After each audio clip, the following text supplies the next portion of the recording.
পরে সমাবেশে প্রধান অতিথি বক্তব্য পেশ করবেন কেন্দ্রীয় মজলিসের সভার অন্যতম সদস্য জেলা সংগঠনের সংগ্রামী জেলা আমির ঝিনাইদহ 2 আসনে দাওয়াত মনোনীত এমপি প্রার্থী জননেতা অধ্যাপক আলী আজম মোহাম্মদ আবু বকর। জননেতা অধ্যাপক আলী আজম মোহাম্মদ আবু বকর।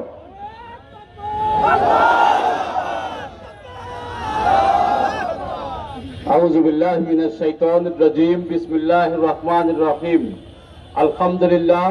আলহামদুলিল্লাহি রাব্বিল আলামিন ওয়াসসালাতু ওয়াসসালামু আলা সাইয়্যিদিল মুরসালিন ওয়া আলা আলিহি আসহাবিহি আজমাইন।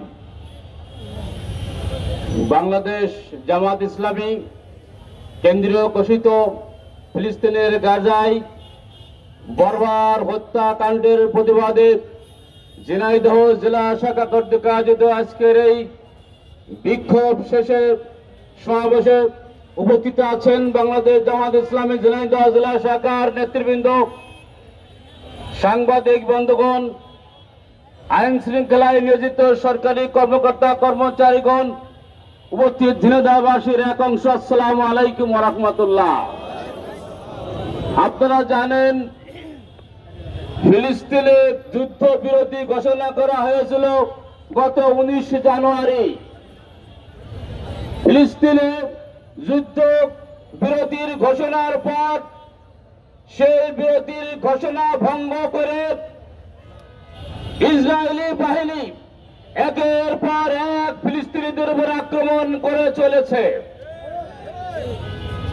আমরা এই বর্বরচিত নারকীয় হত্যাকাণ্ডের তীব্র নিন্দা জানাই। সম্মানিত উপস্থিতি, আমি আজ বিশ্ব বিবেকের কাছে জিজ্ঞেস করতে চাই, কোথায় মানবিকতা? মানবিকতা কোথায়? পৃথিবীর আজ বড় বড় শক্তিগুলো যারা মানবতার ফেরি করে বেড়ায়, তারা কেন চুপ আছে?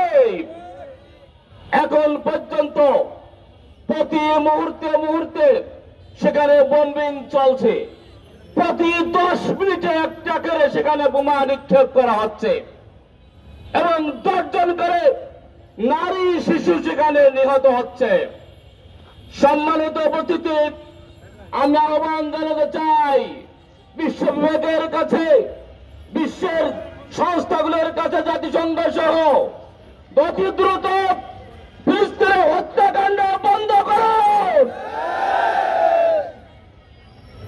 ইসলামী সরকার সহ ইসলামী জনতাকে আহ্বান জানাতে চাই, আসুন এই ফিলিস্তিনের বিরুদ্ধে, ইসরায়েলের বিরুদ্ধে ঐক্যবদ্ধ প্রতিরোধ গড়ে তুলুন। সারা পৃথিবীতে মুসলিমদেরকে ঐক্যবদ্ধ হওয়ার জন্য আহ্বান জানাচ্ছি এবং ইসরায়েলি পণ্য, ইসরায়েলিদের মদতদাতা যারা আছে তাদের সকল পণ্য বর্জন করার জন্য আহ্বান জানাচ্ছি। সম্মানিত ভাই সাহেব, সারা বিশ্বের মুসলমানদেরকে ঐক্যবদ্ধ হতে হবে। আজ ইহুদি শক্তি, ইসলাম বিদ্বেষী শক্তি, ইসলামের দুশ্মনী শক্তি মুসলমানদের অনেকের সুযোগ নিয়ে তারা একে একে নারকীয় হত্যাকাণ্ড চালিয়ে যাচ্ছে।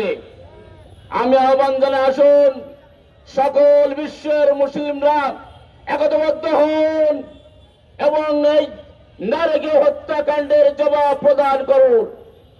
সম্মানিত উপস্থিতি, আমরা বিশ্ব বিবেকের কাছে এই অতি দ্রুত হত্যাকাণ্ড বন্ধ করার জন্য, যুদ্ধ বন্ধ করার আহ্বান জানিয়ে কথা শেষ করছি।